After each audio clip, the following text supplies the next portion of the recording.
We're always doing something, doing our best, doing more.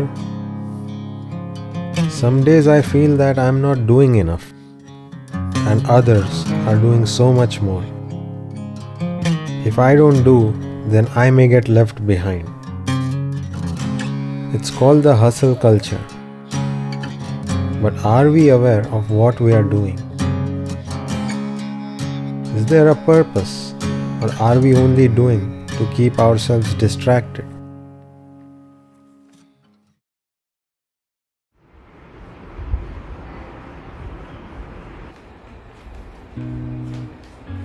When the COVID pandemic hit in 2020, I was forced to keep to myself a lot and all my activity halted.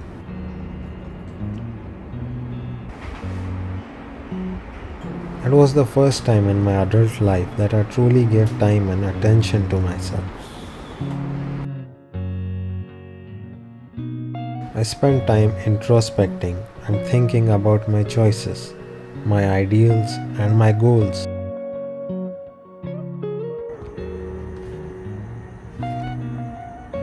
It gave me a sense of direction in my life. Now, when I look back to that time, I feel fortunate to have been able to do that. Maybe I won't have taken certain decisions if I didn't go through that experience. In our age of communication, it is very easy to keep ourselves occupied. I have heard and used the phrase, "I don't have time," countless times. There's work, screens, books, shopping malls, outdoors, and so much more. Plus, there's hustle culture to remind us that we are not doing enough. Doing nothing can be a challenging task in a culture that is achievement oriented. I have scrambled to come up with an elaborate answer to the question of what did you do today? Even if I hadn't done much, because admitting that you did nothing can feel like a letdown and embarrassing. And there's the FOMO on the next thing that could be around the corner.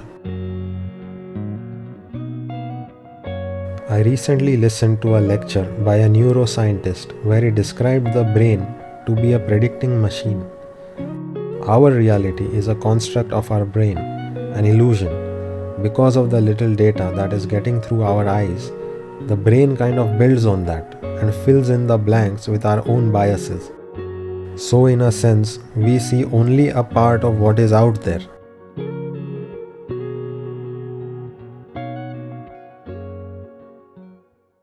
I have always been intrigued by the lives of our ancestors and how they must have lived thousands of years ago. There wasn't much to do back then, I guess. They must have spent much of their time finding food and surviving, and the little time they had in between, when they had nothing to do, they observed and tried to understand the world. They made sense of the night sky, nature, and their own lives. They made stories and art based on their understanding, and that has been passed on for countless generations. For us, in the middle of our busy 21st century lives, we can take inspiration from our ancestors and spend a few minutes doing nothing and just being. Who knows when our time on earth comes to an end and what we might remember.